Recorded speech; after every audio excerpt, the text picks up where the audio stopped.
The Avs, of course, on the penalty kill. Avalanche get a shorty. It is now 2-0 Avs. And here we go with the Avalanche now successfully killing off the penalty. There's that. You didn't even wait for me to start recording to say all that. Okay. We could have had that, man. That was show content. You just throw it away. Should I do it again? I mean, that's up to you. So, breaking news.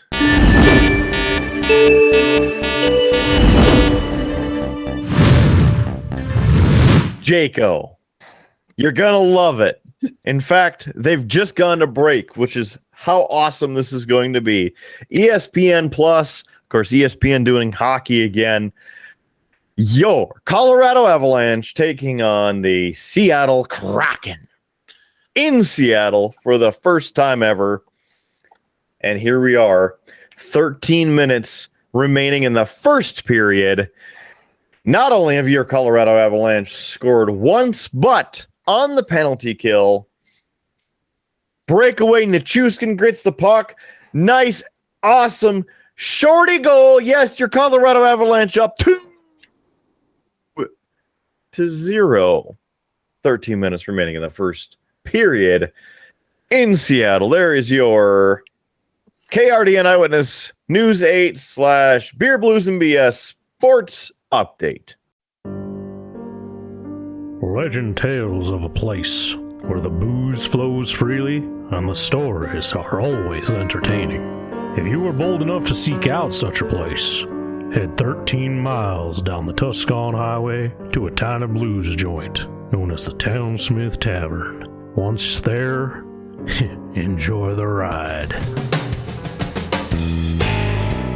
Ladies and gentlemen, you are listening to a UA production of Beer, Blues, and Bowl. Excuse me, you can't say that. You're gonna lose your family-friendly rating. You're gonna corrupt the kids. BS! A podcast that invites you to grab a cold beverage, pull up a seat, and enjoy time with friends. And here are your hosts, Howard Blues and the Mark Kidder.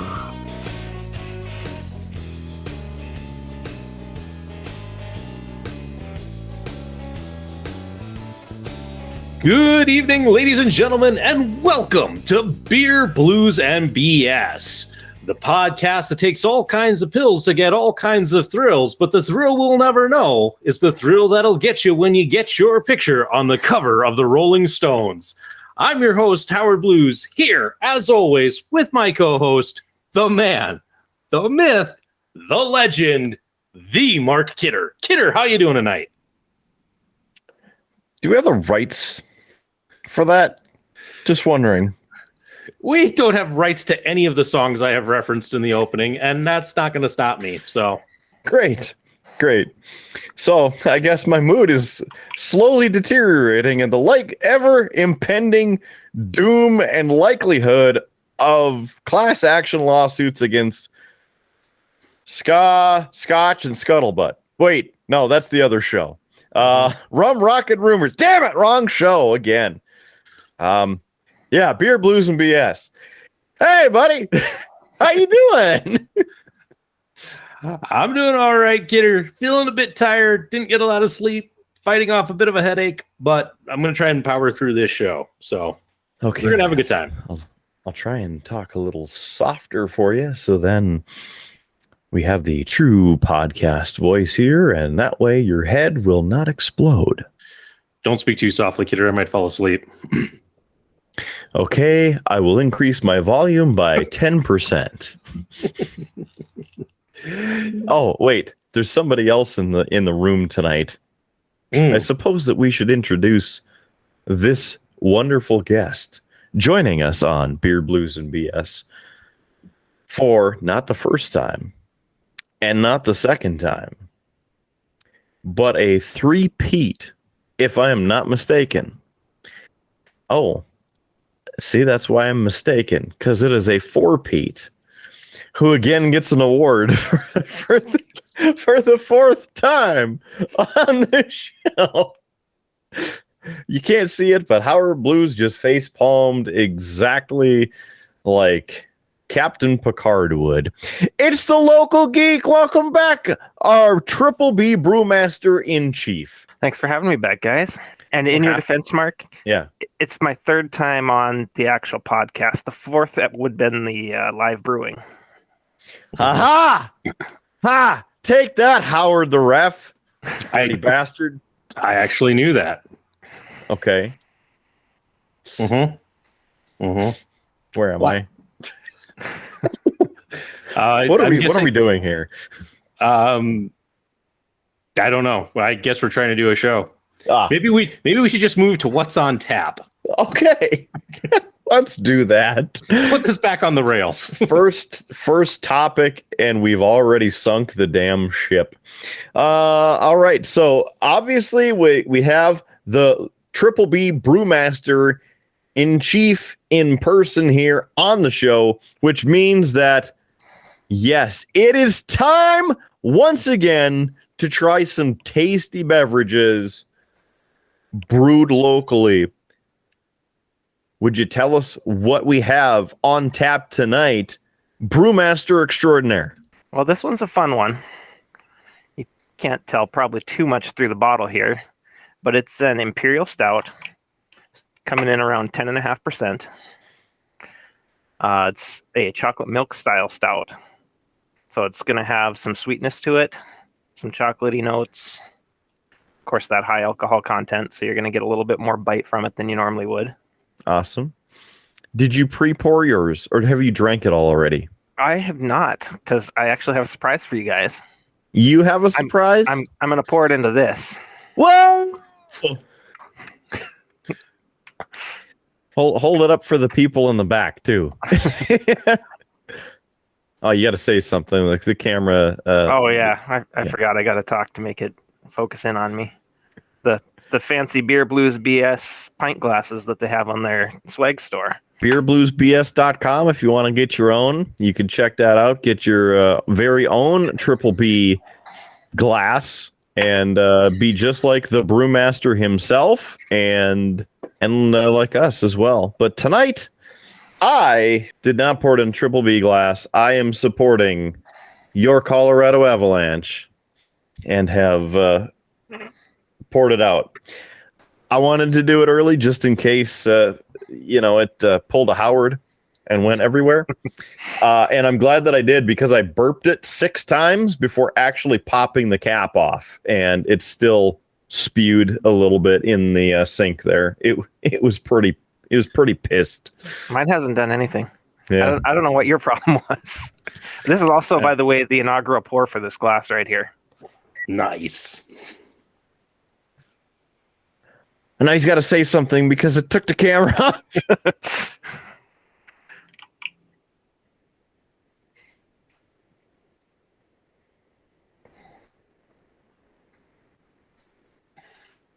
There you go.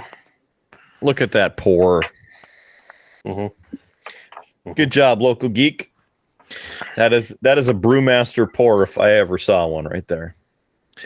Yeah. Just a nice frothy head on it there. Kidder, I know that the audience is probably all excited when Derek shows up because they know, Howard's probably going to have beer problems. He's going to have to take a shower.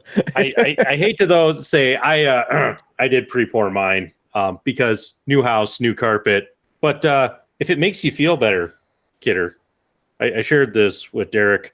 I still had issues when I did my pour. That's quality. Mm-hmm. That's quality. And I see you ended up with the bottle that didn't have a label still on it, so you couldn't get them confused. That's a good thing, as we know from past experience. But hey, Kidder, I got one more surprise for you. For me?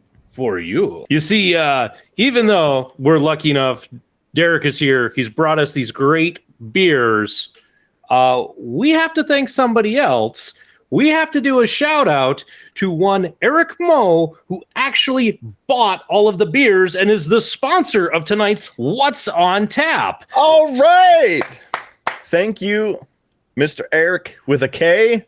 for buying us a beverage. I also believe, and correct me if I'm wrong on this, but he would be the inaugural beer buyer. He is. He's the first one to actually buy us a beer. So this has been just a night of firsts. We have Derek with the first glass ever bought and getting to see that poured into. We have our first ever round of beers bought on the show. It's a great night of firsts. So, gentlemen from Eric Moe, cheers, and let's enjoy the brews.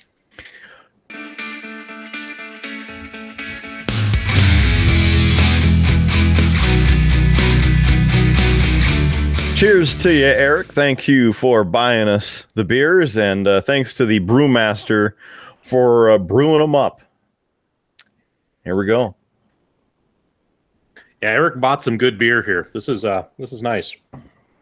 I'm not usually a chocolate fan, but that's dark, like your soul. What were you saying there, Mr. Brewmaster? It's not as chocolatey as you would expect, but it's a nice chocolatiness. Yeah, I'm a guy who doesn't do a lot of sweets, so it is sweet. It sticks out to me.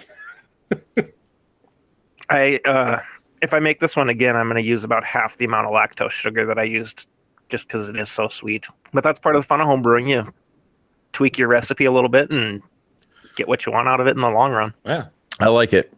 I mean, again, I think a couple episodes I was talking about how I normally have a Guinness like once a year, just to have one and say that I had one. So I'm doubling it up this year. Thank you. I was going to say, for anyone else in the audience, if you would like to sponsor What's on Tap, or have a shout out, or give us a comment, be part of the conversation, suggest a topic, it's as simple as buying us a beer over at beerbluesandbs.com. There's even a fancy buy us a beer button right on the homepage, and it has its own page. And then if you want to pick up one of those sweet glasses like the Brewmaster himself has, again, beerbluesbs.com, click on that merch button. So we might as well keep the good times rolling with your Colorado Avalanche. Yeah!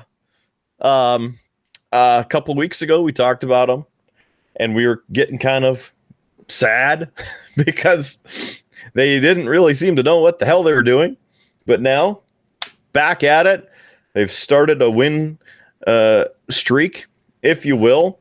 They have won the past 3, and if tonight continues the way it's going, then we will see the W on that one out west against the Kraken. So we can hope. But right now, the Avs are in the positive, 7-5-1.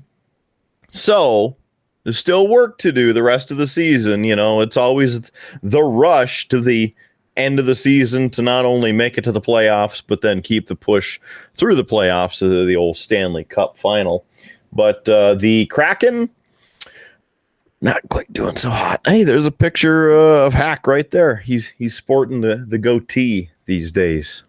The old Hackstall, David Hackstall, in case you didn't know, the former Fighting Sioux coach, now coach of the Seattle Kraken. Anyway, they are 4-11-1.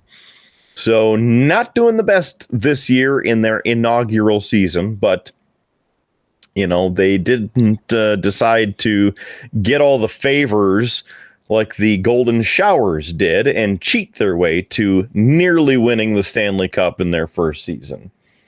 Aside from the overall rankings of the team and their win-loss ratio, the Avs already have 15 points on the season, and they're averaging 3.5 goals per game.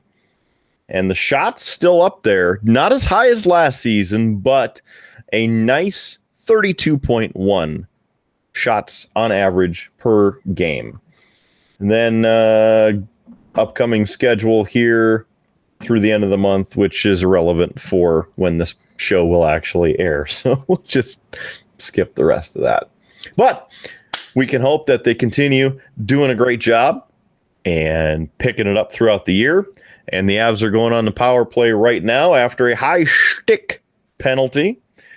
Right to the face. Ouch. The other quick thing to note is the Avalanche jerseys are different this season. Don't know if you picked up on that, but they're going with the, I believe they're the Reebok jerseys, and they're made from recycled items like plastic bottles and other pieces of plastic. And so they kind of changed the jerseys up a little bit. So the numbers on the back for the away jerseys are the light blue, just like the pants and some of their helmets when they're at home. They're the Adidas. My bad. The Adidas brand. So the other thing is the letters colors changed a little bit, but other than a couple color tweaks on the jerseys, they're essentially the same jersey as the past couple years since the NHL switched over to the Adidas jerseys. And since we're talking about jerseys, I don't know if you gents happen to see, but the University of North Dakota announced in a photo yesterday or Wednesday the brand new alternate jersey. Yes, UND now has an alternate jersey, and it is the old school white jersey with the green text that says Nodak horizontally across it. Not a terrible looking jersey, but could have been better. Something, just to me, it's the font. Not crazy about the font that they used for Nodak, but again, it's something a little bit different. So it is what it is. So there's your hockey night in Beer, Blues, and BS recap. Well, Kidder, since we do have the local geek on, and he is the brewmaster of the Triple B, it'd be great to hear, Derek, what's up in your world of home brewing? What have you been getting up to? What's the next recipe that you're looking to try? What can we expect from you next? Well, I actually had plans to brew this weekend, but the grain didn't come in, so I'm not going to be able to do that this weekend. Oh, no. So I got to postpone it, but hopefully only a week or two. With the holiday weekend next weekend, I'm not sure if I'll get around to it, but that one's going to be the third batch of the mini DNA, so it will be ready in time for the little guy's birthday. Not that he gets to drink any, but just a tradition to brew it so it's ready around his birthday. Once he turns 21, he can have some. If there's any left by then. Well, I'm going to keep doing it every year. Oh, okay. But after that, I've kind of had my eye on doing a wheat beer. Which reflects back a couple episodes for you guys now, probably. I'm going to name it the Abner O'Neill. Oh, because cool. I thought that'd be a cool beer name when I heard about it, and the ship hauled wheat, so I thought a wheat beer would be great for that. Cool. Look at that, a connection to not only the Triple B, but also history with Howard and North Dakota. So how cool is that? Yeah, that'll be interesting. Glad that the tale of the Abner O'Neill has inspired a name, and that's one I can pronounce because I forget what you named this dark one, but I think I looked at that. I said, I'm not saying that. It's I believe it's pronounced Chornaya Koshka, which is Russian for black cat. After I had it finished and poured a glass, I thought I should have called it motor oil because it looks and pours like motor oil. How many people are you going to run into that actually speak Russian? So you could just rattle off that name and go, yeah, it's Russian for motor oil. So It's fine. Just do it. Although I was listening to, never mind. That's a whole different thing. Yeah, I got Howard wondering. That's exactly the point. Yeah. If you have enough of these, it will get you going and keep you lubricated while you're going. So I could see why the motor oil would be acceptable for that. Get you jumping all around all nimbly bimbly from tree to tree like a black cat too. Good job brewing. Thank you. It's good. But have you found that it's been harder lately to get supplies and such? I know we hear, not that I'm wanting to turn this into current events, but you always hear all the rumblings about the supply chain and all of that. I was just curious if, as you've been trying to do brewing, if there's been an effect there on you. I haven't noticed a whole lot, but I haven't really been trying to get too much until just recently. Like, I mostly get my grain through Dialectic when they get it in, and most of their grain comes from 2-Track Malting, which is local to the area here. So most of their grain's pretty readily available, and it's locally sourced, so it doesn't have to travel long distances, but some of it does come from out of state. So, and that's part of the problem is they couldn't get the roasted barley in right now. That shipment got delayed till next week. I was just curious, because I know you're also very close with the guys over at Dialectic, so I was just wondering if you had heard rumblings and things like that as they're trying to run their business, because I know I read a news story about winemakers struggling to get wine bottles, and that was going to be kind of one of the big problems this year is a shortage in wine bottles. So I was just kind of curious if we were seeing those effects in the brewing industry. Yeah, it did sound like they're having a little bit of trouble getting at least some of their grains in. I don't know if yeast and hops are also having any kind of issues or not at the moment. I didn't have any trouble getting the yeast I needed. So clearly there's just not that demand for that sort of grain. So You mean at yeast, there's not as much of a demand? the one guy on here who's not a dad making dad jokes. I know. It's just showing us up in that regard, I'm too tired to think of puns. I'm just sitting here striking out as I'm thinking about it.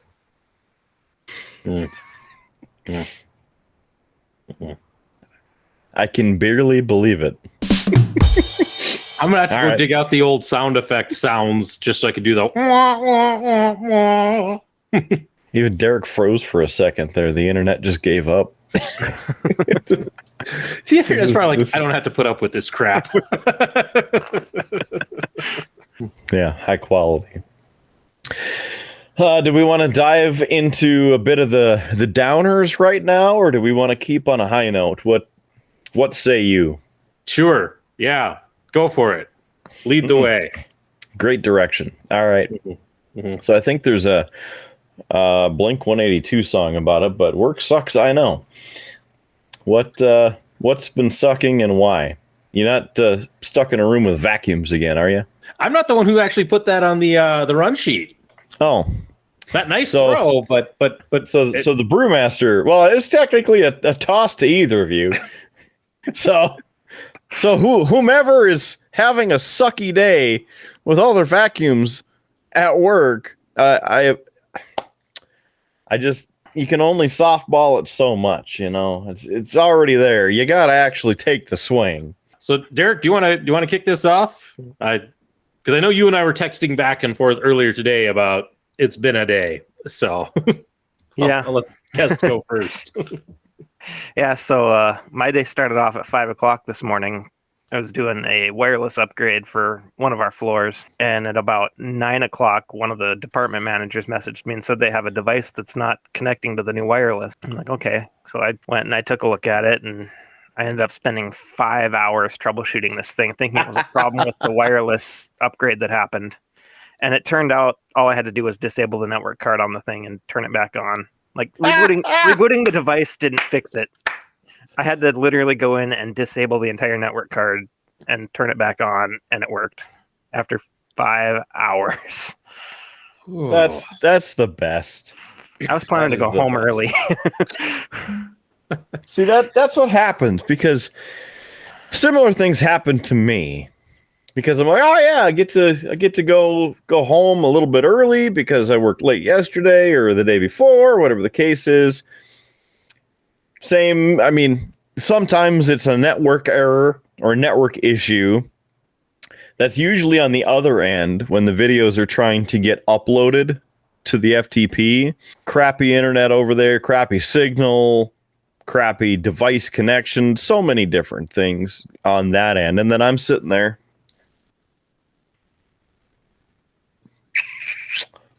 Okay, and then it finally shows up, and it's almost closing time, and put it together real quick as best I can, because it has to air, at a certain time, and then on to the next thing, and then the damn thing happens again the next day, and it's like, why can't the internet just work? Like, I mean, it is 2020. It's almost 2022 here. Come on. the internet just needs to work. More gigabits, damn it. Yeah, but the internet not working is job security for Derek. Well, obviously. But for me, it's just a pain in the ass. To an extent, because anyway. Then I put the damn thing together, right? So I'm editing the whole thing, chopping it up, getting everything. 45 minutes to export.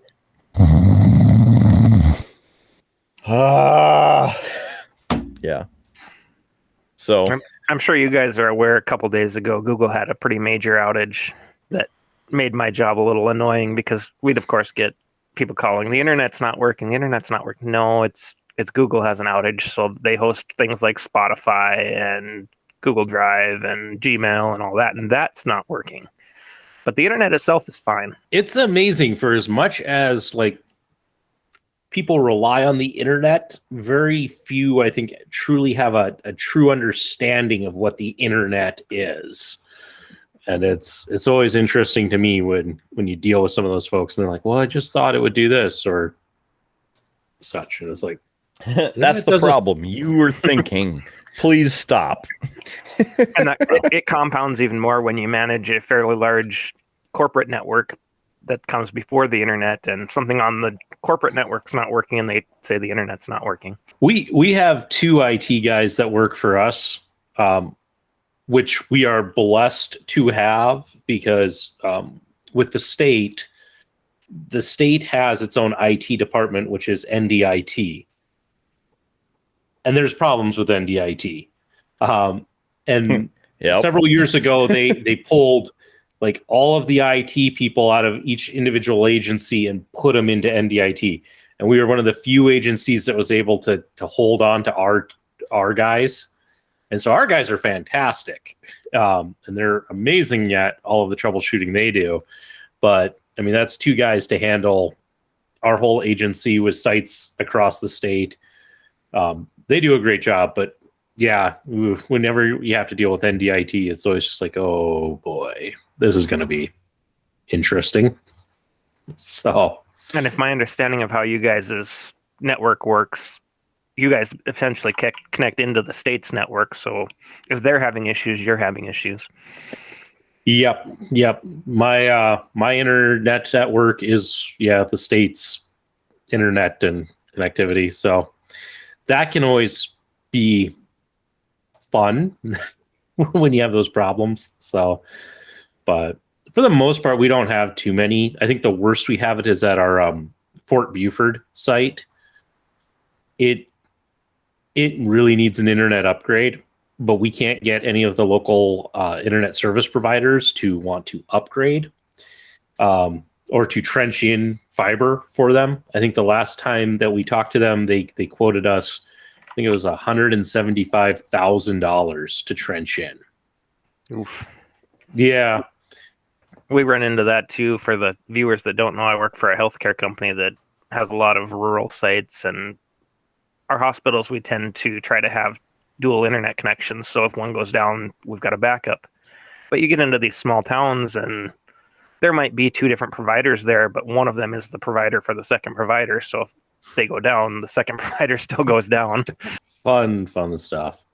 You know, my favorite IT story ever, and all of us here, we all know Colin from high school. But he used to tell a story. He worked at, what was the call center here in Bismarck? Sykes. There we go. You're welcome. As the non-Bismarck native, it was slipping me, but I knew you guys would have it. But Colin worked there for a while, and he told this story of a guy who called in, my computer's not working. And, Colin went through, the bit, have you turned it off and turned it back? I won't turn on. Okay. Have you plugged it in? Yeah, it's plugged in. And goes through like the whole like binder, kind of step by step, all the different things, goes through all of it and gets done and nothing works. And finally Colin just says to the guy, he's like, this is after like hour and a half, 2 hours trying to help this guy. He's like, I'm sorry. Can't help you. There's nothing I can do. Your computer's gone. The guy's like, well, shit. Who'd have thought that shooting it twice would do that much damage? Colin's like, wait, you shot the computer? Only twice. Yeah. Didn't dang on. Next time, lead with that fact. Could have solved this so much quicker. Interestingly enough, that building, I believe, is now a state agency building. I think part of the Department of Emergency Services is in that building now. Or interesting. One of the offshoots of related to that. So been through a few different tenants since they closed. The Doke also used to work there for a while, taking calls from several different corporations that he was paired with on the account. One of them was a toilet paper, one was cereal, and I can't remember what one of the other ones on there was, but he'd get calls of, yeah, this cereal box is only like 3/4 away full.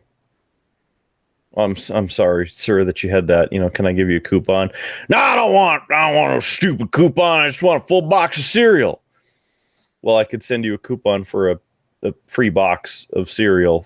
So then, that was probably 3/4 away full too. So I want your handout. Click. Okay.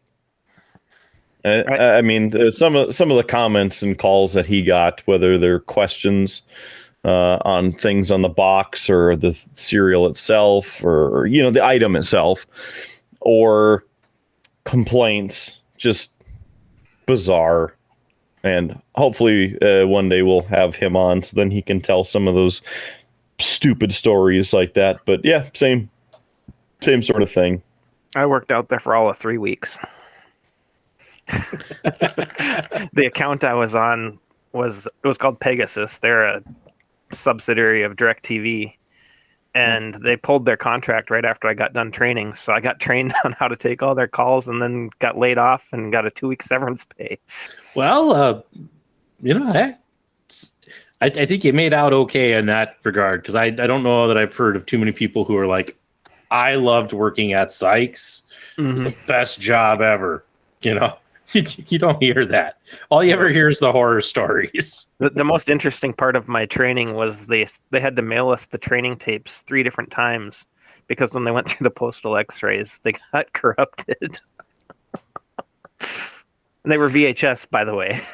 Yeah, no, my job was rough this week. Actually, it's been rough for a couple of weeks, and unfortunately, I can't talk about a lot of it because a lot of it is HR related and such. But I can talk about this. On Wednesday, I traveled up to Fort Buford. It's about 3.5 hours away. And when I go to a site, I go to the site for the day, which means I'm there as close to opening as I can get there, and I'm there right up until they close, so that they have my full attention. Which means to get up to Fort Buford, I left here at about 5:45 in the morning. So I was up at 5, stopped at a gas station to load up on caffeine, drove up there, spent the day up there, drove back.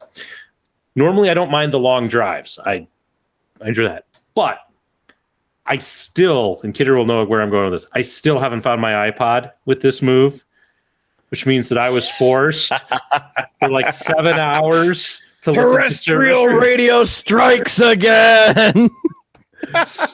You poor bastard. You know what, Kidder, you're a former radio DJ. You will understand. This is one of the things I appreciated about your time as a DJ. You at least said who the bands were that you were playing. I kid you not. One of the songs I heard, the guy didn't say who the song was, so I didn't know what the song was, but it's been stuck in my head. And all I could remember from it was the lyrics, which was Heads Up. Do you know how many songs have the title of Heads Up or Keep Your Head Up, or along those lines? I kid you not, I sat here for, I think it was like 30 minutes with Junior trying different variations until I finally found the actual song and then listened to it. I'm like, okay, yeah, it wasn't even that great of a song, but it's been stuck in my head. Oh. And what is this song? It's Heads Up by Argent. Hmm. It's kind of a trippy song. But it got stuck in my head. I'll give it that. But yeah, so I had to listen to terrestrial radio the whole time, trying to even just find a decent station that you can be like, okay, I could tolerate this for a while. It's not commercials. It was a lot. And then the other part of it that was terrible was on my way back, because I was coming in late. I was like, you know what? I'll stop in Dickinson and I'll get food. Because it's, it was, I think, 7 o'clock by the time I hit Dickinson. I'm like, I'm going to grab dinner here. Like, I'm just going to swing into Taco Bell because Lefty can't eat Taco Bell, so I'll grab it now. And I'll just grab a couple burritos, eat in the parking lot, and then go. I kid you not, they're doing construction on, or at least a renovation on the Dickinson Taco Bell, so you couldn't go inside. But the line for the drive-through wrapped not only through kind of the full drive-through line, but through the parking lot and out onto the street. I pulled in, took one look at it, I'm like, nope. Just got on the interstate and went home. So didn't get dinner until I made it back to Bismarck at about like 8:15 on Wednesday night. So yeah, long day of that. Terrible day of just having to listen to whatever was on the radio, and boy, did I listen to a lot of garbage on the radio. I almost would say you should have went to one of the that barbecue place out there and just stopped in for a quick bite. I was so trying to get home, at that point, it's like, I am sick of being in the car with this god awful radio. Just get me home. But I will say, Kidder, it is interesting to see what qualifies as classic rock on some of these stations out in the middle of nowhere. Well, remember that technically anything 10 years or older can be classified as a classic song within its category, which means Nickelback is classic rock. I get that. It wasn't that was a problem. It was more of, I don't know if that song is rock. I can't remember any of the examples, but there were a couple of them that I'm like, I don't know if I would classify that as rock. I know I'm not the rock expert between the two of us, but there was some of it that I was kind of like there was a Roy Orbison song, like Ooby Dooby? No. But it was like a 1950s, 1960s pop song, and it's like classic rock. I'm like, you're stretching that one. This is 101.1 rock songs that really rock. It rocks so hard that it rocks your socks. That's right, 101.1 rocks. And here's Imagine Dragons, Radioactive. Beep, beep, beep, beep, beep, beep. Terrestrial Radio sucks. Yeah. So that was the thing with my job this week. Needless to say, I've gotten permission from my wife to just go out and buy a new iPod for my sanity. I will say that what you should do is get a Spotify account, and then you can listen to the Killer Kidder Show and have quality music anywhere, anytime. I mean, you can listen for free, and then of course Spotify embeds ads every however long. But if you get the account, then there's no ads, and you just listen to awesome music for. Well, hold on, just hold on, just hold on, stop, just it's okay, hold on. 370 hours and 56 minutes. We are nearly to the 371st hour of continual music on the Killer Kidder Show. Kidder, you and I have been friends a long time. A very long time. I've known some of the things that you have listened to and think are good. I can't do it, man. Couldn't do the Killer Kidder show. Well, see, here's where I just be think next, are next, good. next. You think are good because clearly I must know what's good, being the #1 DJ per capita for the active rock genre in the afternoon time slot of 3 to 7, beating everyone from Seattle to New York to Vancouver to Miami and LA and everywhere in between because everybody else sucks. I was the best for 2.5 years, and that tradition continues on the Killer Kidder Show on Spotify, so you can check out their playlist for free. Kidder, one What? word. Shaniqua.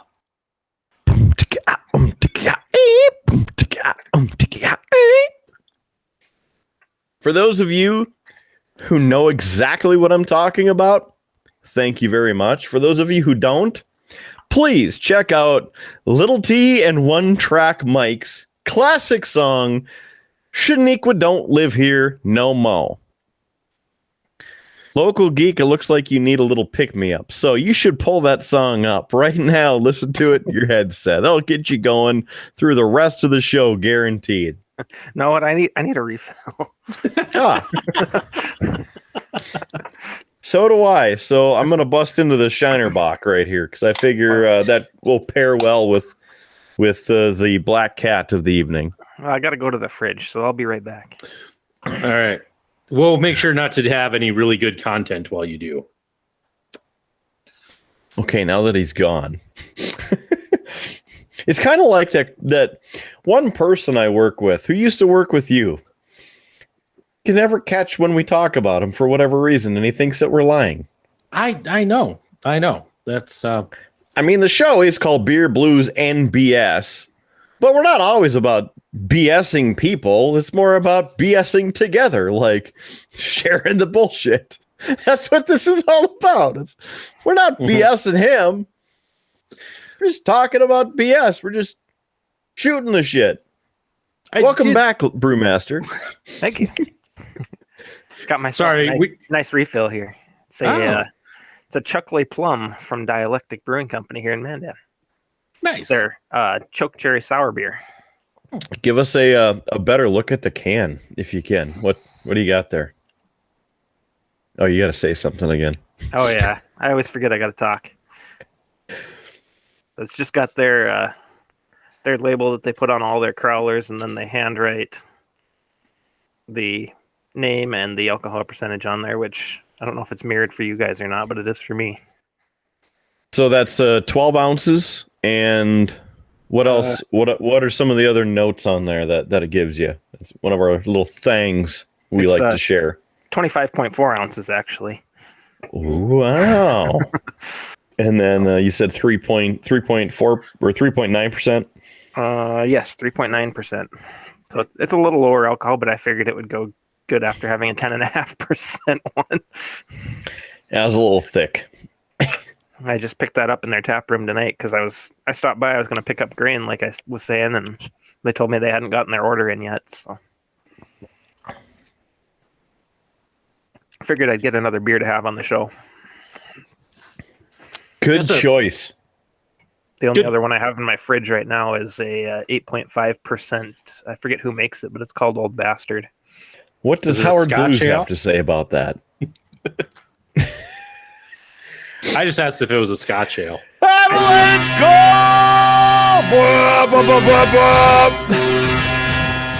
I think it is a Scotch. I don't remember for sure. I'm wondering then if it's Founders. Because Yes, Founders it is has Founders. They're Dirty Bastard. I actually had it on the show recently. That'll be the beer next week for you listening. It's like 2 weeks ago for me, but yes. The weird time travel thing. I haven't had it yet for you, but I had it 2 weeks ago for me. It's a pretty good beer. Well, yeah, it wasn't bad. I enjoyed it quite a bit. So, yeah. Let's see. Kidder, I think we should touch on this topic very briefly. Okay. Just just because we haven't really hit the wrestling news a lot, but this was kind of a shocking thing that came out. But there was reports out that WWE made some more talent releases. I don't have the list of names. I'm sure you'll look it up as I sit here and vamp. John Morrison was kind of the big name on the top of the list. But the thing that makes this interesting is with this round of releases, it makes for 72 wrestlers released just in 2021. And that's a huge amount. So, man, it's hard to believe. And again, the reason for this one was said to be budget cuts. The company has been incredibly successful the last year or so. So it's so hard to understand why they're continually cutting the budget and therefore cutting talent. But just sad to see yet another group leaving, and including a couple of people who were actually doing pretty well. And so as of yesterday was officially the latest round of cuts. Ashante Adonis, Top Dollar, Drake Maverick again released. John Morrison again released. Tegan Knox, they just brought her up to the main roster. Jackson Riker, which he wasn't going anywhere, so there's that. Isaiah Swerve Scott and Shane Thorne. Now, the interesting thing to note about Top Dollar is he was part of this faction, and they were on Raw. They had some vignettes and whatnot. They appeared 2 weeks, and then they're gone. Like, no, you guys suck. Nah. And then he was flaming a little bit online, saying, we can cut a promo, you just don't know what you're missing, type of thing.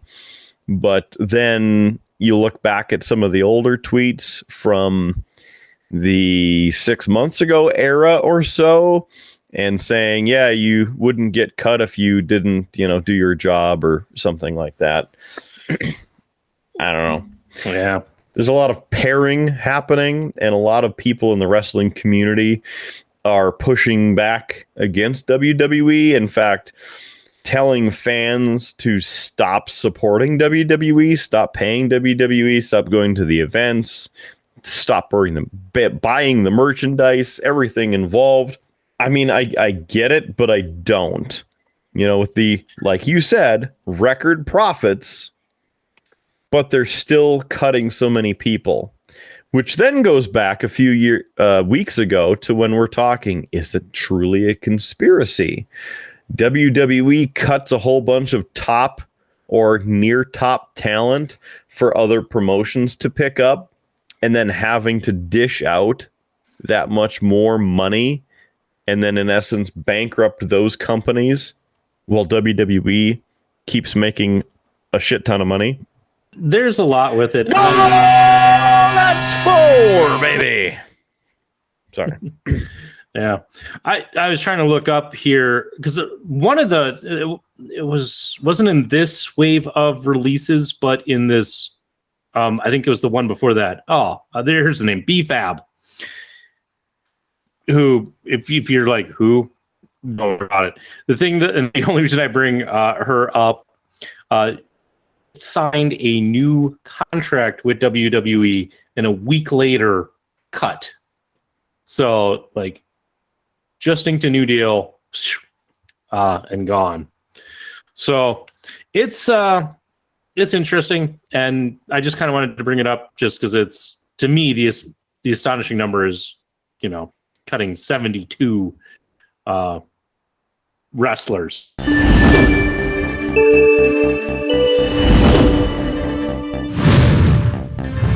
On an unrelated but similar note of some kind, the Kraken just switched out their goalie. Drieger or something was their starting goaltender this evening. The replacement goalie at number 31, Philip Grubauer. The second former Avalanche player playing against the Avalanche in this game. Jonas Donskoy is also on the team of the Kraken. But yeah, we'll see what happens with all these releases, especially with Survivor Series coming up Sunday. Yeah, we have a pay-per-view to watch Sunday. So when this comes out, he's just shaking his head. Like, no, please. No. Please, no. I refuse. Okay, so we'll just have it on in the background and then we can do whatever. Just so come on over. I'll put it up on my laptop or something and then we can play Battlefield or the Halo Infinite trailer or something, or multiplayer beta. I don't know. How's that sound? We'll figure something out. Maybe add more merch to the beerbluesbs.com merch store. Maybe there might be new designs worth building. So, Kidder, I've been working on editing episode 35, which is taking a bit of extra time because it's Derek doesn't know this and such, but by the time this comes out, the audience will. It was a short episode because you were in Minneapolis last week, and so I've been putting in clips, some of the stuff that we've recorded before or after the show, and kind of putting it in. It's amazing. It's kind of been fun to see the evolution of this show as I've been going back through it and seeing things, proclamations, things that we have done, and we're like, maybe not. And now we do it all the time. There's some of that. We do it all. What are we doing? Well, just as a spoiler, small spoiler. One of the better ones, and I laughed out loud when I got to this one, but it was one where I'm like, I just finished editing episode 3, and it's our longest episode to date. It's an hour and a half long. And you're like, well, we did have Nick and Kyle on, so of course we talked. I'm like, no, that's episode 5. I haven't touched that. This is the Star Trek Alphabet book challenge. But like just listening to us talk about it's like we kind of like, oh man, an hour and a half. Boy, we went too long. No, we gotta be better about the time. Gotta keep it dialed down. Now I'm sitting here praying every time that we finish recording. I'm like, oh God, please let it be closer to 2 hours.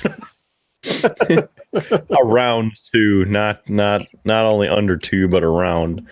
The funny thing about it though is, it really takes you 2.5 hours to get anywhere in the state that you might want to be. So, I mean, we're just timing out your trip. Okay. So yeah, it's not quite long enough to get through a second episode if you're traveling from, say, Bismarck to Grand Forks for a Sioux hockey game. However, there's that trip back, so you already have that first half done. So you just play the rest of it and then move on to the next episode, and you're home. It's just like that. So we're helping you. That's what you need to be doing on your trips. Listen to these episodes a 4th, 5th, or 6th time. So it's interesting to go back, but that episode should hopefully be coming out in a couple of weeks. And it's interesting to have some of these clips. Interesting to have different pieces. So there's some more Rude Boy Kyle. Brother Nico is in there. I haven't got as far as adding in stuff from episode 12. So nothing from the Local Geek yet, but we'll see as I keep trying to build up to the show. So we might get some Local Geek in that episode. We'll see. I'm up to like episode 8 of adding content in from those. So yeah. How does that make you feel, Mr. Brewmaster? And does that count as a 5th appearance, or? No awards for you. Okay, since Kidder's not going to give you a trophy, yeah, I'll count it. This is blasphemy. I just don't want to have to do the whole trophy animation again. That was a mistake the first time I did it, and I still regret that one. Future Just Howard cringes every time. Just replay the same. Here, you need a trophy. Just play that clip, edit it in on top, and then it's fine. And you don't have to actually redo the trophy giving portion. It's just, here's a trophy, and you deserve a trophy. Yeah, And then there it is, right? But the reactions and such of it are great, because we had the one episode where you gave Sterling a trophy. You're like, hey, Sterling here's a deserved that trophy. And we got the great reaction. Me going, stop giving trophies. I'd hate to take away those moments. Yeah. Yes, all of the you give too many trophies. Why do we need trophies? Well, this is almost 2022, so it's practically everybody needs a trophy. That's how things are now, right? So you participated, yay! Thanks for being on the show, yay! Yeah. Thanks for commenting on the show, yay! Like somebody that I work with and used to work with, and I got to meet. Mm-hmm. Yeah. Mm-hmm. He just to fill you in, Derek, he didn't believe us when we said that we'd been talking about him the last several episodes at different points, because it's never a big thing, so it's always a small little thing, so it doesn't get a call out in the time, so it's probably in a section that he skipped over. But and he tries to scrub through the episodes trying to click at the right point in the episode to find it. So he's like, I think you guys are just messing with it. I'm like, well, now it's a running thing. We are doing this. So every episode we're just sneaking it in there. Nice. So at this point, I think he's closer to being on this show than somebody from Indiana. Yeah, I might have to poke him again to see, hey, you said you'd be on the show. There's our weekly poke at that bear. Yep. Okay, check. Move on to the yeah. Rundown. Check. Okay. So, what the hell is Cowboy Bebop? And why are you bebopping around in the West? What the hell, man? Well, okay.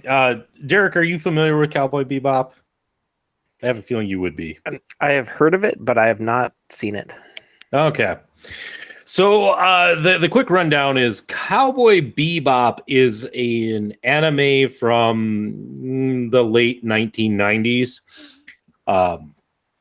And it features a group of bounty hunters traveling kind of through our solar system, collecting bounties. It's in kind of the idea is that the Earth has basically gone to hell, and so humanity has moved out to the planets, and there's just so much crime that the police have turned to just open bounties, and so there are people who make their life as bounty hunters.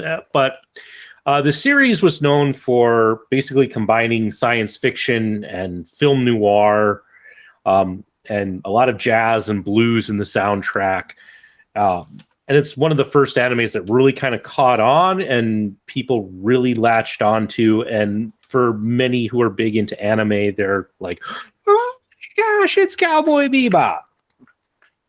Anyway, Netflix has a live action take on Cowboy Bebop that's coming out. I think it might already be out by the time we're talking about it. And because of that, Netflix actually reacquired the rights to run the actual anime series before. And I decided, my one brother-in-law was very big into Cowboy Bebop, referenced it highly. I never watched it. So I've been sitting and trying to kind of watch this because I saw the trailer for the live action. I'm like, this could be interesting. So maybe I'll give this a try. So I've been trying to watch this. But I'm struggling, kidder. I know that this thing like has all this acclaim and fans and all of that, but you can only watch so much of like highly competent people failing. Like these guys are supposed to be badass bounty hunters, but they never catch their bounty. You know, the bounty either escapes or they decide to let him go, or somebody kills them because all the bounties have to be alive, or due to some technicality they don't collect the bounty. So they spend the whole time, like the whole series, like, man, we have no food, we have no this, we're miserable. And yet you watch them, they do all this like really cool stuff, but then it's like, but they don't get the bounty. And it drives me nuts. You know, it's like really, it'd be like James Bond, but he never gets the villain, you know? It's one of those where you're just like, just. So the soundtrack is amazing. I'll give it that. I love the soundtrack to it. But I'm struggling. I'm like 12 episodes in, and you've given it that long of a chance, huh? You know, I wanted to give it a fair chance. I wanted to try and get through it. It's I've had to go back and rewatch at least one episode because I realized during it about most of the way through, I'm like, oh, I apparently picked up my phone and started scrolling through something and missed this whole episode. So sorry for those who are Cowboy Bebop fans. Howard's trying, but I'm really struggling to enjoy it. And now that the live action series is coming out, it's getting panned pretty hard. So that's not good. One thing, you talk about live action, and I am nervously excited for Halo series coming on Paramount Plus in early 2022. So it's a live action Halo series, and I know you and I remember, I'm sure Derek, you remember some of the old clips as well, where they made the vignettes almost. I guess that's the best term for them, but they were live action vignettes of Halo soldiers, whether they're Spartans or ODSTs or just soldiers in the UNSC in the live action format, and they were always super cool. And so I hope that they do that same sort of realism and hold the Halo story that close to make everything look and feel like those old gritty vignettes that they did. Or it's going to be some woke pile of garbage, and I'm going to hate it and then be pissed. Speaking of that, Star Trek Discovery came back. Season 4 premiered last night. There are a lot of moments in there where I'm like, why? Why do we need this? I need to point out one thing that's not woke or crazy, because that could be a lot of time. I'm not going to waste on that because then I would get extra pissed off. But I want to share this piece with both of you and see your reaction. Okay. So Michael Burnham, again, the girl, main character.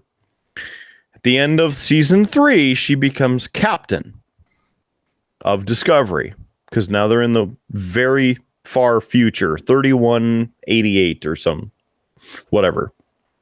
I don't remember. If Future Howard feels like actually putting the year up, cool. If not, that's fine. So there's this crisis going on, okay? And somebody needs to clear debris from a hatch on the exterior of a space station, all right? Now, you can't just do a spacewalk with a space suit, go over there and pull the debris out. Excuse me, can't just pull the debris out. You need something stronger. Now, in the Star Trek universe, there's what's called worker bees, which are little single manned pods that have like grappling arms on them, and they're kind of set up so you can see all the way, around you, and you come up, and they're used to put the ships together. Now, they're typically, as far as I've seen in all the series, they're only at the space docks. Well, in this scenario, it just happens that Discovery has worker bees on their ship. wow, okay. And then Michael Burnham's like, I'm the captain. I got to go do this. I got to save these people. And they're like, hey, shouldn't somebody else with less authority go do it? You know, somebody like expendable? No, I'm going to go do it. Okay, so the captain goes out in this worker bee because nobody else can do this. Nobody's been trained on it, keep in mind. She goes out there and moves it around, pulls the stuff up, and of course the worker bee gets blasted, and then she has to do the remainder, you know, in a spacesuit. But I'm like, number one, why? Okay, why? Number two, she's on the bridge in her Starfleet uniform for the era, which just changed for the third time in the series. And they're on season 4, first episode. Between the bridge and going to save the crew because they're on a very extremely short time period before the station pulls itself apart because of a gravity well. She has time to change. Between the bridge and the worker bee, she changes uniforms. And the worker bee is in a different uniform. Okay. Then all this stuff happens. They end up rescuing the crew, and one dude who's the commander of the station ends up dying. But again, then they're back on Discovery. They're good to go. She comes back up to the bridge. She changed back into her uniform. What? But earlier in the episode, they're on a planet and she's wearing this other coat and uniform. She beams onto the bridge. She's wearing that. Where's the crisis? Where's your standard uniform? What is going on? Why is writing so shitty these days? Continuity. All of the above. Come on. All right. Now I'm just agitated. I'm not gonna lie. I got a pretty good buzz going on from this beer, and I'm thinking even if I drank all of this, Kidder, I could care less about your uniform issues on Discovery. So you're saying you could care less? Awesome. Let's keep talking about it. Let's go. I'm saying that like the way that you set that up was like, I can't wait to see your reaction to this, and I'm like, I don't care. I mean, honestly, that's about where I am with the series, but, you know, I have to try and support it a little bit because it's got the name associated with it. But really, it's just a television filler at this point. Go! Hey, that's 6, baby. 6-0. Avalanche on top. 2 minutes 43 left in the second period. Kidder, I was going to say, you don't have to care, man. Just give up. Just realize that Star Trek is not as great as Star Wars, and your life will be so much better. Well, now, just for that, you son of a bitch, I'm going to care even more. Okay. That's great. Hey, you mentioned Halo. Let's talk gaming a little bit. Okay. So, Halo Infinite coming out in December. And I don't remember the exact release date, if it's the 2nd or the 6th or 7th or 8th or 20th. I don't know. It's going to come out at some point because it's already been delayed a year. So what's another month at this point? And speaking of delays, since I talk about that, Saints Row, the new one that's coming out, delayed until middle of 2022 instead of February like it was supposed to be. So I guess maybe... Jaco, you'll have a little bit more time to maybe pick it up then. I don't have time to game. What were you talking about? I thought I could make it through there before laughing, but it didn't work. Yeah, no, especially come April. Yeah. I might not have time for a podcast. We'll see. We'll try. We'll make time, but we'll make it work.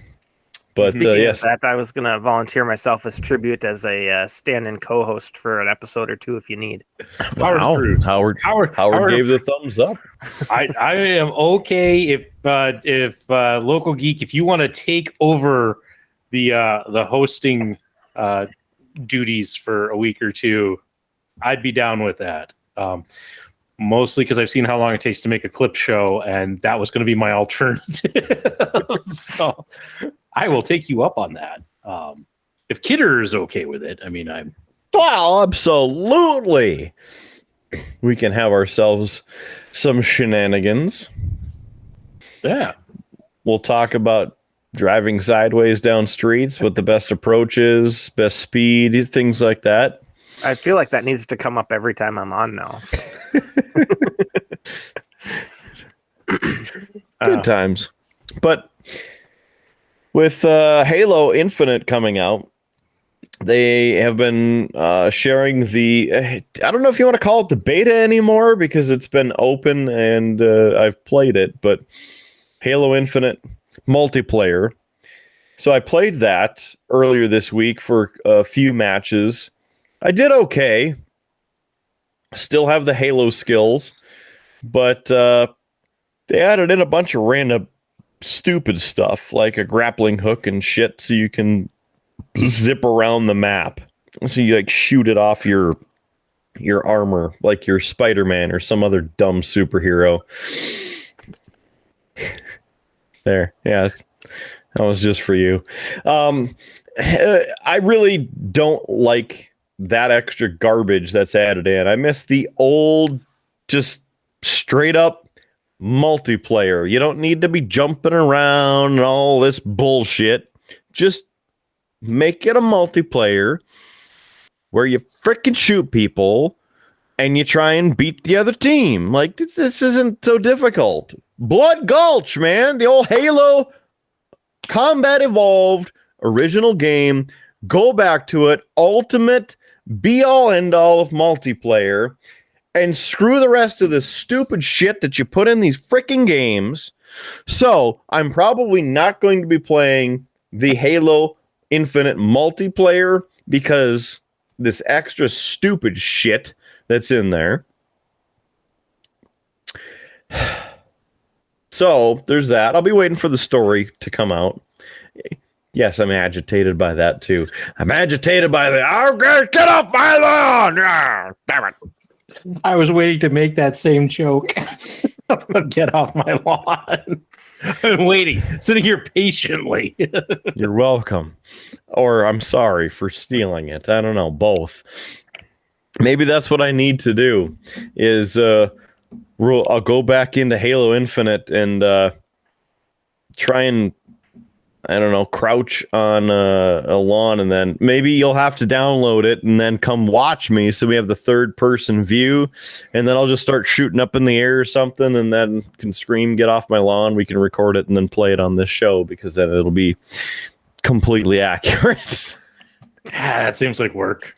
Yeah, a little bit, but you know, it is what it is.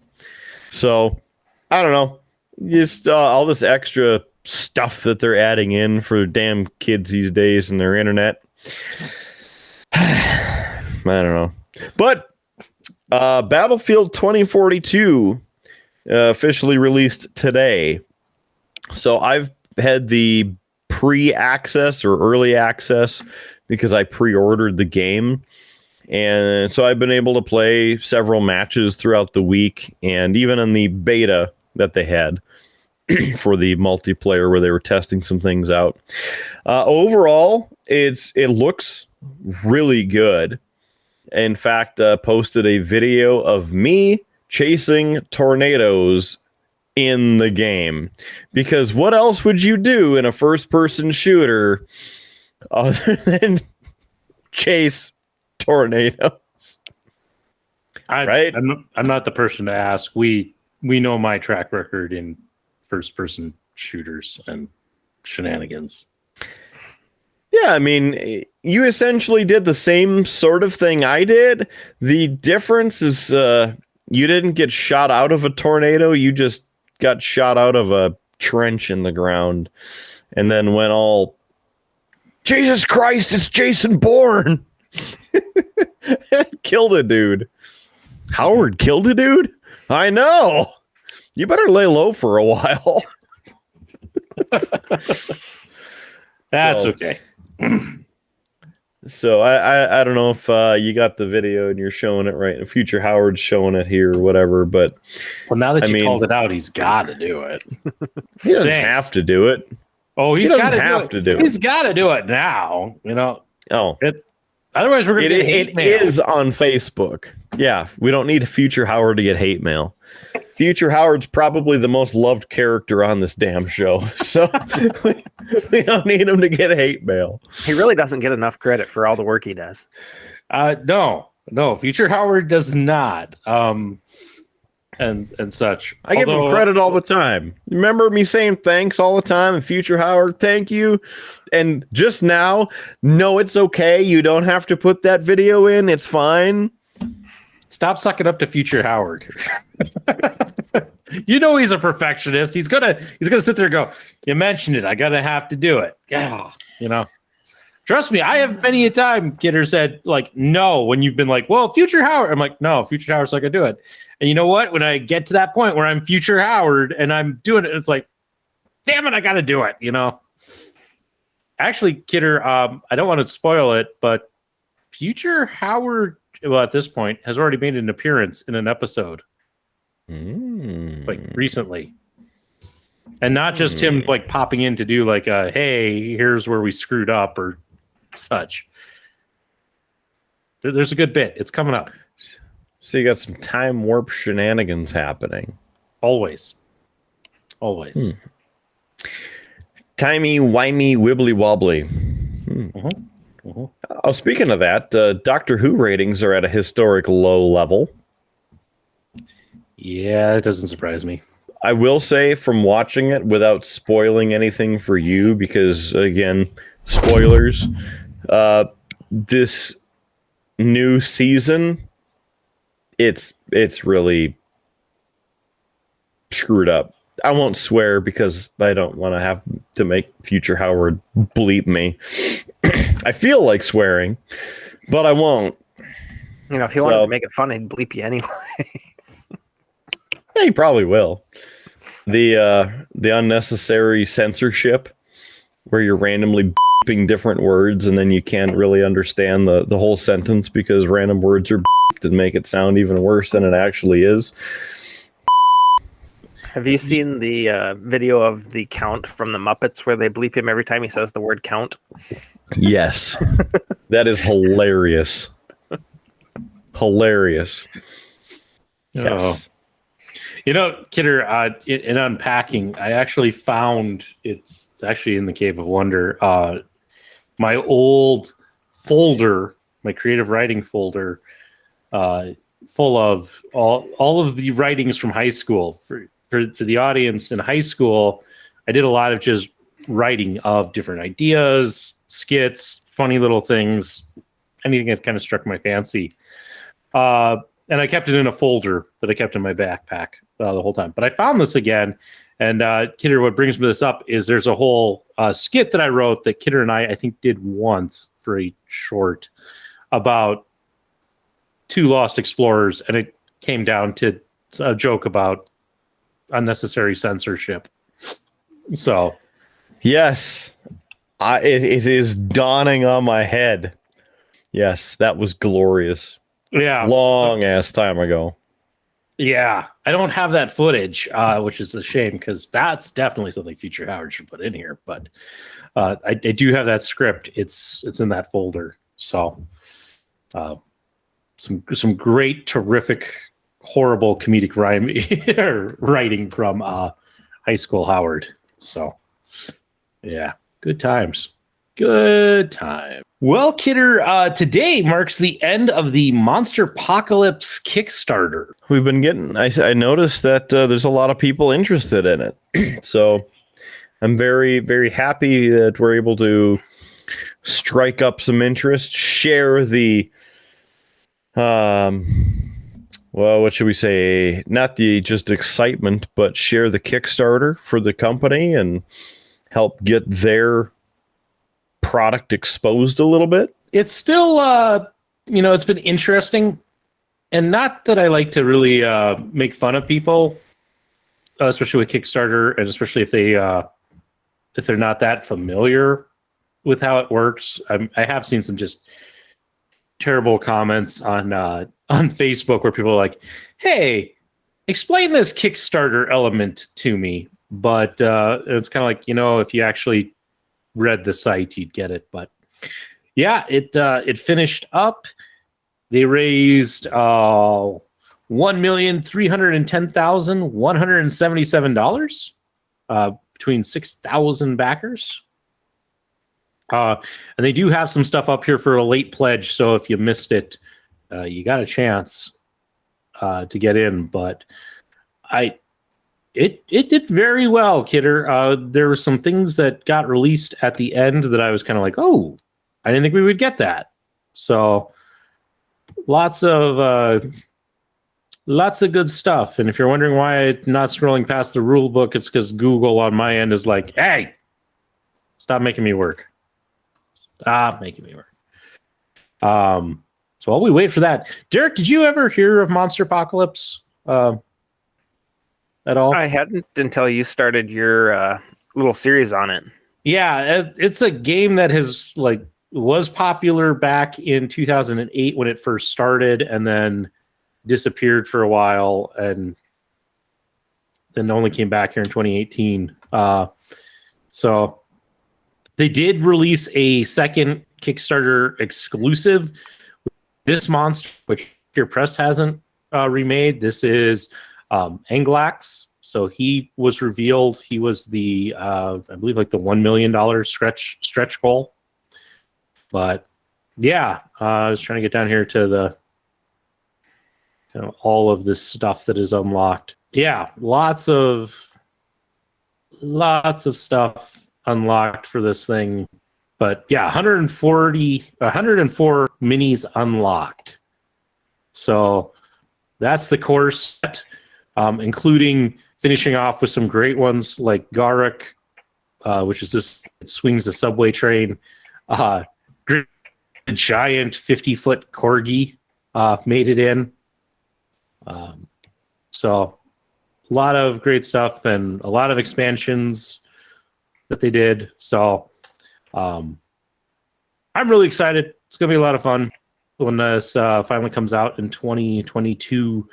And I'm looking forward to actually finally having enough pieces to get it to the table. So they did eventually release the all-in pledge, which they called the Total Apocalypse pledge, which was everything in the Kickstarter. So just as a quick thing. So that was $449 to get me all in it. So yeah, so it was a good campaign. Now the long part is, which is waiting for it to finally get to us. But hopefully it's a quick turnaround. At least that's my hope. So I'm excited for that. So just wanted to give that update. Well, we're kind of on the subject. I recently backed a Kickstarter project that you may be interested in. It's called Steam Up. It's a food-based board game. I just sent the link in the chat window there. I have seen this, yeah. It looks really interesting. My wife is very interested in it, so we pledged on the deluxe edition of it, and they met all of their stretch goals that they had. They only did just over $500,000 Canadian dollars. I'm not sure what exactly that comes out to in US dollars, but it's a lot of money either way. Yeah. No, I did see that. It's got some interesting components to it, if I recall. Yeah, and I've been truthfully trying to dial back. Yeah, it is the game I'm thinking of. I've been trying to dial back a bit on my Kickstarter backing and game collecting. So I've kind of have a few select companies that I'm backing these days when they come up, things like Reaper Miniatures. But I kind of have a large enough collection that I'm kind of like, I can slow down for a while. So Yeah, that's kind of how I got to. This is the first Kickstarter I've actually backed in quite a while, just because of that same situation where I had so much stuff sitting in my queue that I was like, when am I going to have time to play all this? yeah, I've gotten most of my stuff to the table. Part of my problem is a lot of the games that I like are very campaign based. So you would need kind of a group of people in play, constantly to get through them all. And I just don't have that group these days. So unfortunately, I have quite a few of those sorts of games that now sit on my shelf and wait. One of these days, Junior will be old enough. Yep. And then I can corrupt him and his friends, and we will get these games played. So looking forward to that. But that's a similar boat to where I'm at. Having the little guy definitely slowed down my gaming, and also the main person we gamed with was my wife's cousin, and he has actually shifted to. He's in the process of opening up a board game / Dungeons and Dragons bed and breakfast. So he'll have people spend the weekend at his place, and he'll run D&D campaigns for them or play board games or whatever. And he's got a huge collection of games. So if that is who I think it is, then yes. The same guy that did the board games at the library. Yes, that's what I was thinking. Yes, he does have a large collection. I have been to his place and I have played games before. So he lives, the place that he bought is next door to a former employee of mine. Yes. So that's where I have that connection is through Jonah. Yeah, Jonah's a good guy too. Oh yeah, Kidder doesn't know Jonah, but Jonah is on my short list. If he ever wanted to be on the show, I would love to have Jonah on the show because me and him get along very well, and that might just be a show that Kidder has to take the night off because it's gonna be a lot of geek talk and gaming and things like that. I would join for that show. That would be a fun show. Yeah. Oh gosh, no. I'm the one who taught Jonah how to play role-playing games and such. So it's kind of fun now to every now and then he'll come back to town and he will gather like a group together to play, and he always calls me up and I always go out and play, and we've had some fun. There's some stories that could be told there. Such. Oh, I'm sure. I've got a few Jonah stories myself. Oh yeah. So hey Kidder. Yes. How'd you like to look at some bad Photoshop? I'm always game for crappy graphics. Yeah. It was way back in episode 20. Gosh, was it 23 or 24? So last time we had the Good Brothers on, I brought up this idea that people take and they post kind of crappy Photoshop at times to get views, right? They and get likes on their content, especially the misleading Photoshop. Right? Yes, and it just so happens that I managed to find a couple pieces of some of this terribly misleading Photoshop, and I thought I'd bring them in and let you pick them apart, and you can point out just why these are so terrible. Oh boy. Where do I start? I mean, how about the mountain and the moon? I mean, all the mountains in the moon and the clouds. Why are the clouds behind the moon? That's a good one.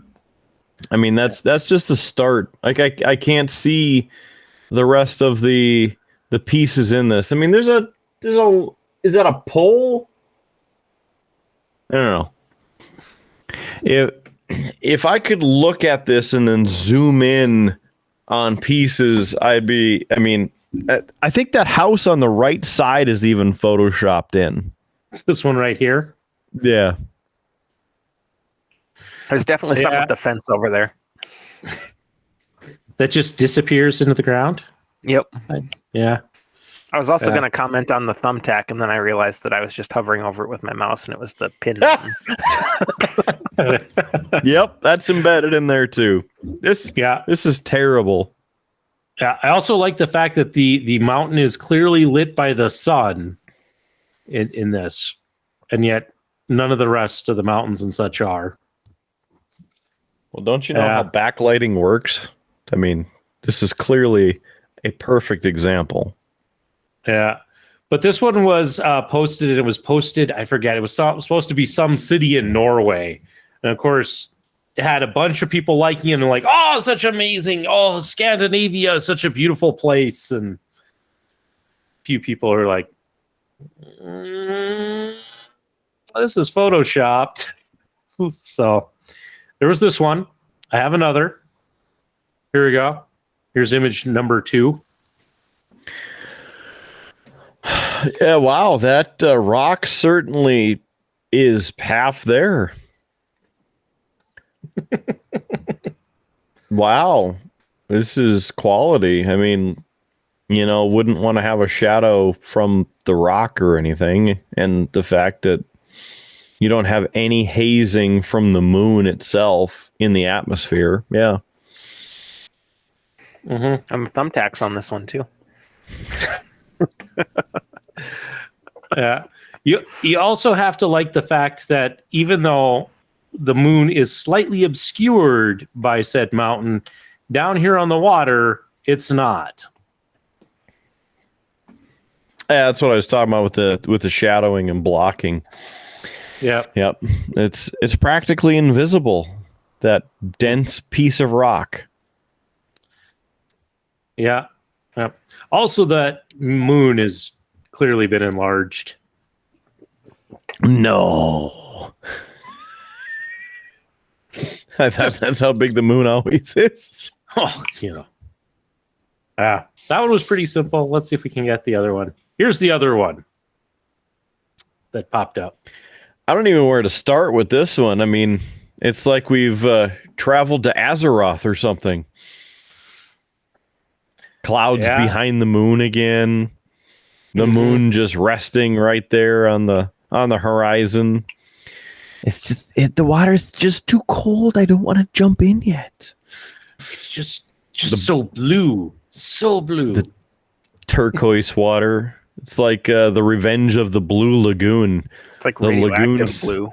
The lagoon spilled into the ocean, and now we have a toxic dump. Don't go swimming in that body of water. Even the rocks are glowing. So. Yeah, it's like you'll end up as bad as the movie Aquaman if you jump in that. Yeah, so there you go. There's 3 more just fantastic examples of terrible Photoshop that people have put out there and are sucking in likes and things such as that. I couldn't resist when I saw those. I was like, you're kidding me. Let me bring him on the show. One really kind of last topic I just wanted to bring up, and I'll be quick about it and just mention it. But got some bad news on Thursday. And it was right as I was leaving work and such. But for those who know, I used to work at a place called Gateway to Science, which is now North Dakota's Gateway to Science. And I was there for about just shy of 5 years that I was there. And while I was there, I was the gallery supervisor, and part of my job was taking care of the gallery's bearded dragon Scout. And it's sad to find out that this Thursday that Scout passed away. So Scout was 9 years old, was probably one of the best parts of that job for me. I'm not a reptile person, Gosh, sometime we'll have to tell snake stories just so I can embarrass myself.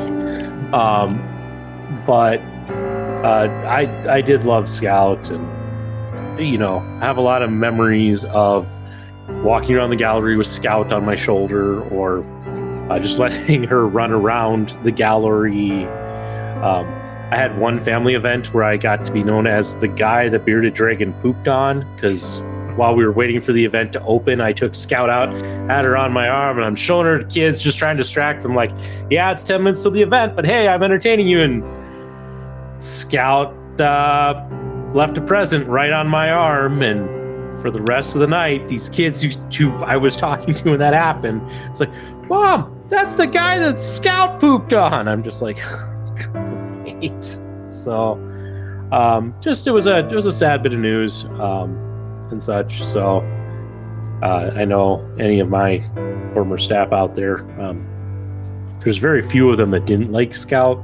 So, I'm sure many of them are taking that news difficult and such. So, not that I wish that on a sad note, Kidder, but we've been talking for quite a while. I think it's about time we wrap this episode up. I mean, is it that time already, though? Is it? Yes. I've still got beer. See, the Brewmaster still has beer, so clearly this isn't enough. What else do you want to talk about, Brewmaster? The floor is yours. Well, I don't know if I have a whole lot of topics off the top of my head. I do have a little addition from Howard's story about getting pooped on by the bearded dragon. Me and my wife, about 10 years ago, bought a lizard as a pet. First thing he did when we took him outside the pet store was he pooped. And so my brother-in-law goes, well, you should name him William Shatner.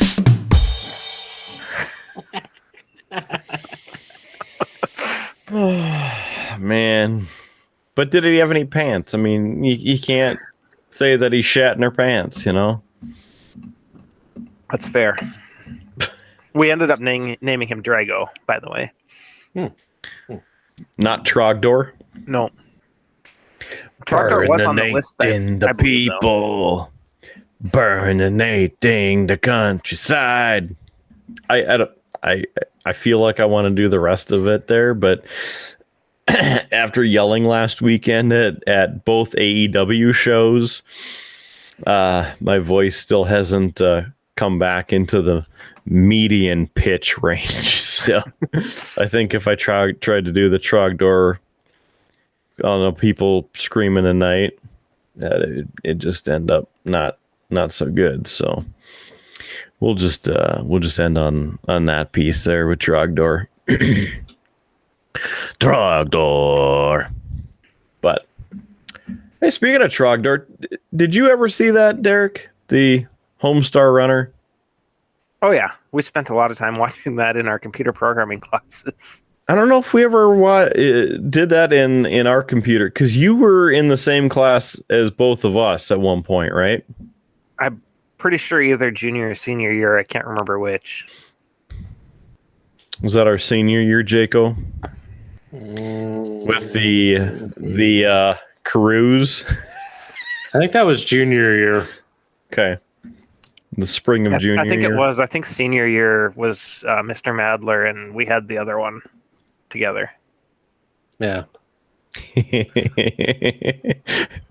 Oh, you're going on a cruise, huh? Yes! Caribbean or Alaskan? Caribbean. Damn, no icebergs. What? Yeah. Yeah. High school Howard was a jerk. We all know this. I would say truth sayer. High school Howard just knew he had nothing to lose. I mean, he didn't really care. Not that I was like overly disrespectful to teachers, but I did say that. I did chew out a teacher. That was senior year.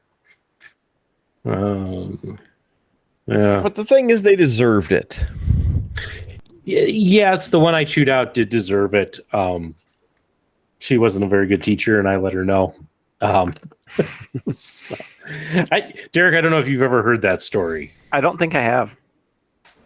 So, the summer between junior and senior year, I took summer school.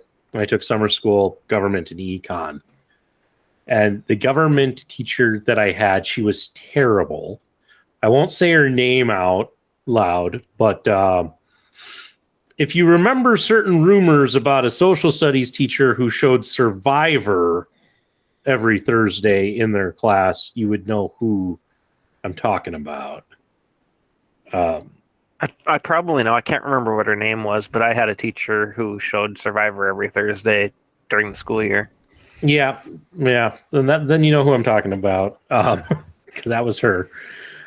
She was terrible in teaching government. And just to give a couple of examples, she took our class to the Capitol building for a tour. She referred to the Capitol building. And for those who are outside of the North Dakota area, the North Dakota Capitol is a skyscraper. It's not your classic domed building, but she referred to it as the giant petrified penis of the plains, which great way to put it to a class of high school students. I think she was trying to earn cool points. She didn't actually set up a tour of the building. This was like her just bringing a bunch of high school students into the Capitol and us walking around and her pointing out things. It included us going into, and I can't remember if it was the House or the Senate chambers. And of course, they have all the desks there and they had it roped off with stanchions. And she's like, you really need to see and feel the power it is to be in these seats. So I want you to all go and have a seat. And it's like, no, I'm not going to do that. That sounds like a terrible idea. And she threatened to dock our grade. Me and another friend I had in the class, we basically had to jump the stanchion, sit down like, oh yeah, so powerful, so moving, and then quickly hop back before security came. But so terrible teacher. Anyway, she did this project where you had to bring in a government official and you had to interview them, write a paper about them, and then they had to come and speak to the class. I'm not from North Dakota. So this government official that we brought in, when she said where she was from, I had no idea how to spell it. But we were supposed to turn in a rough draft. This teacher was going to review that rough draft and give us notes. So I'm like, I'm going to put my best guess at how to spell it. She'll correct me. Not a problem. Well, we get our final paper back, and she docked us 50 points because we didn't change our rough draft to our final draft. And part of it was that when she wrote her note on the hometown of this individual, I couldn't read her handwriting. And so I read a letter that she wrote I read it as a V and it was an R, but it was one of those where she had gone down and then pulled away. It looked like a V. Kid you not. So she docks us 50 points for not making changes because of this error, because I can't read her handwriting. I go to question her about it. She proceeds to lecture the whole class because as soon as she said, Howard, I see you raising your hand. I know what you're going to ask about. And she just proceeds to then lecture about how you shouldn't be so proud about your writing and how you should make changes between your rough draft. My friend who was in there was like, what on earth is she talking about? I'm like, and I showed him. And he's like, you're serious? I'm like, yeah. Anyway, he was able to get some of our points back. Fast forward to senior year, fall. In one of the first days of school, I ran into her in the hall and she said hi, and I said nothing and just walked past her. And she made the mistake of saying to me, "Oh, so you're too cool to say hello." And I turned around and I let loose. And I just called her out and I said, "No, I think you're a crappy teacher and I think you should have retired. And I don't think you have any business being in this school, and I don't care for you and I don't like you and I don't feel the need to say hello to you. I'm not being, it's not that I'm not being polite, but yeah, I don't need to waste my time on you," and various other things along those lines. I eventually turned and walked away, and she didn't say anything more to me the rest of the year. But yeah, high school Howard had a chip on his shoulder when he wanted to. So I'm still trying to figure out what the town name was. God, I forget what it was. It's probably like Ypsilanti, No, right? Howardville. It was something fairly common, but I forget what it was. It's there. Let me put it this way: there was no V in the actual name, right? It actually is kind of ludicrous that there was a V. But I was like, I'm not from North Dakota. I don't know. There are weird towns in South Dakota with spellings. Hell, it's kind of weird that, with Bismarck is even kind of spelled weird. It's got a C in there, that I remember when I moved up here, I was like, what the hell's with this C in here? I mean, blame the Germans. Right. Otto von Bismarck. Blame him. Yeah. So, I mean, when she put a V on there, I'm like, well, I don't know. You're picking on the kid from South Dakota, okay? I don't know. It could be some weird small North Dakota town that I don't know about that has a V in it. I don't. Yeah. Bismarck. It wasn't that, but it was a small town that it's like I hadn't heard of. So, but yeah, no. Classic. I was trying to think of, there was something else I was thinking about just the other day here, Kidder. I was trying to remember as I was telling this, where I was thinking about, oh yeah, High School Howard was a jerk, but I can't remember what that incident was. Someday I'll mention it on the show when it comes back up, but yeah, we'll get it. It's all good. More high school stories yet to come on Beer, Blues, and BS. Yeah, especially with the local geek potentially pinch hitting in the not so near future. I don't know. April will be here before you know it, man. I know November's here and almost gone before we know it. Yeah. Don't remind me. I still got to figure out a Christmas present for the wife. Well, there's a few jewelry stores having some sales right now for the old Black Friday. I don't buy her jewelry. There's a couple of things. Throwing out something. There's a couple of things I don't buy my wife. I don't buy her jewelry. I don't buy her flowers. And we're still married, so that has to tell you something. My wife's not big on jewelry either, so. My wife has some allergies related to certain metals and such, so she's very okay if I don't buy her jewelry because certain things trigger. So makes sense. So I have a pass with that. My wife's more so that she can't wear like rings and things like that at work because she deals with food, so all kinds of crevices for bacteria to hide in, and she doesn't tend to wear necklaces. She's got her ears pierced and she likes earrings, but she's not huge on like flashy stuff. Yeah. My wife is into flowers, but she understands my objection to buying things that are just going to die in a week. It is ironic that something that dies in a week is supposed to be a show of love. Yeah. So I don't buy her flowers often. I do every once in a while, and then usually it means just a bit more. She once, she's gonna hate me that I told this story, but I got time. She's way behind. She's still on episode 6. You have plenty of time to move to the Cayman Islands, no problem. Yeah. That's almost 30 episodes ago. I know.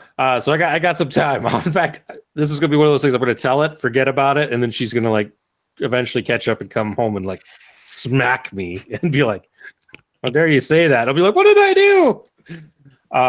But man, when we were in college, she once accidentally backed up my Grand Dam Kidder out of a garage and caught the side of the garage and knocked a side view mirror off, and she felt terrible, and I knew she'd feel terrible, but I did buy her flowers on that one because I'm like, I know you're going to feel terrible about wrecking my car, so here's flowers. She's like, I don't understand how this is working. I'm like, don't worry about it. No, I'll figure something out, but yeah. It's tough. We've kind of both gotten to a point where it's like we both have plenty of stuff. We don't need anything, so makes it difficult. Could get a home security system. I already have one of those, Kidder. Yeah. Mm-hmm. You helped me install it the last place. I need to install it at this place. Ah. Uh-huh. What you doing tomorrow? You're gonna need extra. You're gonna need. What am I doing tomorrow? It sounds like I'm busy. You're gonna need extra pieces now that you have, more doorways and more property to cover. So it sounds like you need to go buy more cameras first. Yeah. Kidder, I actually have your Christmas gift. Yeah. Yeah, it's just right over here off camera. Right, I'm holding it up even. Yeah, I'm sure. No, I am. It's a 1 out of 5, I'm sure. It's definitely something interesting, but it's here. So, yeah. So what was your big surprise for the show? Recap. Big surprise. You had a big surprise. Oh, we hit that up in What's in Tap. I know. Let's hit it again. I'm trying to stall, so then maybe Derek will bring us more beer. Kidder, I gotta go to bed. I'm like sole parent in charge here this weekend. Oh, no. Okay. So, as much as I love talking about it, Kidder, we've been talking quite a while, and I do need to go to bed. Okay. Is it time? I'm not doing the line a third time. No. Oh. Okay. All right. Well, I guess it's time for some cheap plugs. So, a couple different things to remember. First of all, big thanks to the local geek for being on the show this evening. We'll thank him again here in a minute. Also, the Kraken have made a start at a slow comeback.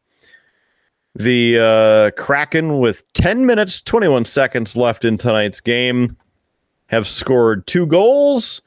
Your Colorado Avalanche, 7. So there's your scoring update with another Avalanche player going into the box again. So for this show, please, if you would, visit us on our website, beerbluesbs.com. That's beerbluesbs.com. Everything right there on our website for you, including where to watch, where to listen, our merch store, to buy us a beer, everything right there, beerbluesbs.com. Please join us. On pint glass. Yeah. Let the camera. Yeah. Pint glass. There we go. You can get your very own pint glass. I like how that turned out as well. The real version looks pretty damn good. So it turned out very nice. So thanks to Local Geek for picking up one of them their glasses right there. And they're available for sale right now, this very instant. You got the logoed version. You could get the perfect old-fashioned version if you want a supersized old-fashioned. You could get the Howard's Cave of Wonder version pint glass, the I Heart Kidder pint glass, perhaps the Don't Drink and stairs. I almost forgot what it was for a second there, but check them all out on our website if you would. You know what? If you like something, buy some apparel right there. beerbluesbs.com. Click the merch button. Other than that, a quick rundown of where we are. If you want to watch the visual version, you can find our YouTube channel through our website, beerbluesbs.com, or you can visit the audio versions on a few different places. Number one, it's Podbean. So you can go to beerbluesbs.podbean.com. And then you can also, perhaps with various versions, various apps, whatever you might have, including Google Podcasts, Google Play, Apple Podcasts, iTunes, Spotify, iHeartRadio, Pandora, Amazon, Amazon Music, Stitcher, TuneIn, IMDb, Player FM, and I'm sure there are a few others out there bootlegging this awesome show as well. So if you have any of those auditory services, you can please, if you would, subscribe to your good friends here, your good brothers at Beer Blues and BS. With one final piece of hope and sharing with you, if you would, join us on Facebook. Click the thumbs up.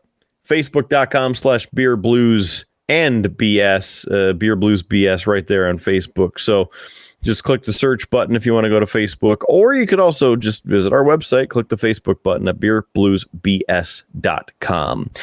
I mentioned it earlier, Killer Kidder Show playlist on Spotify with nearly 371 hours of awesomeness contained right there in one musical playlist for you, so you can subscribe or follow or whatever the term is on Spotify for free as well. And I mean, while you're there checking out the podcast version of Beer Blues and BS, you might as well follow that one as well.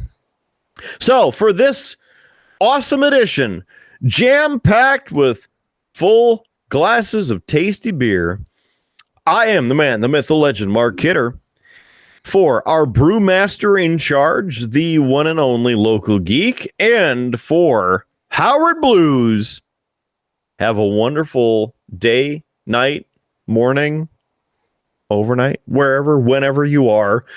Thank you for joining us for this episode of Triple B, and I hope that you join us again for the next one coming down the pike here real soon on any of those previous podcast services that I just mentioned. So, as a quick reminder, hopefully your glass is always at least half full.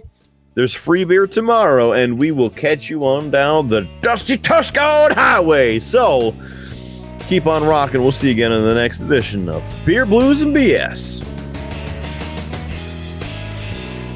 You have been listening to a UA production of Beer, Blues, and BS.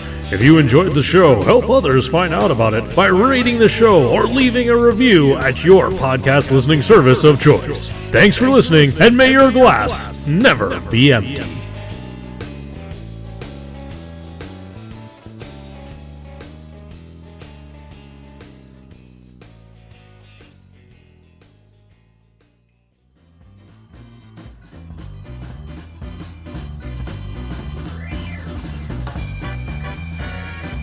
UA Productions presents A Glimpse Behind the Curtain.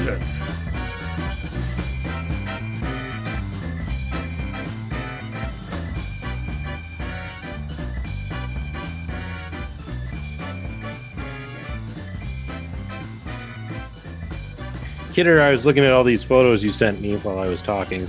Yeah. I do see you did include the photo, the missing photo. Yes. Misha storage. Sorry, we can't air that. We photo. can't air that. Mm-mm. It has me without the goatee. We can't air that. That sounds like a bunch of lying BS to me. As the editor of the show, I refuse to put it up. Junior's finally asleep. That's good. That is good.